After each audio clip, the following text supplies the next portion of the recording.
will show you something special which I made by reusing old things. Let me show you.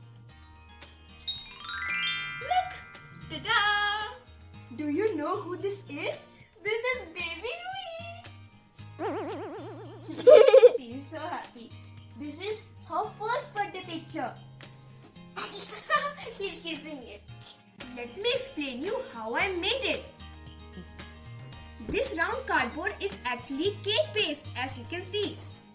I painted it with green color and cut this picture in round shape. These flowers are made out of pistashell. I have colored them with acrylic color. To give it a golden shiny look, I used golden acrylic color, and with a earbud, I made some dots.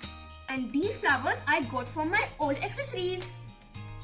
Using a punch machine, I have made a hole here to hang it on my wall. Let me show you how it looks on the wall.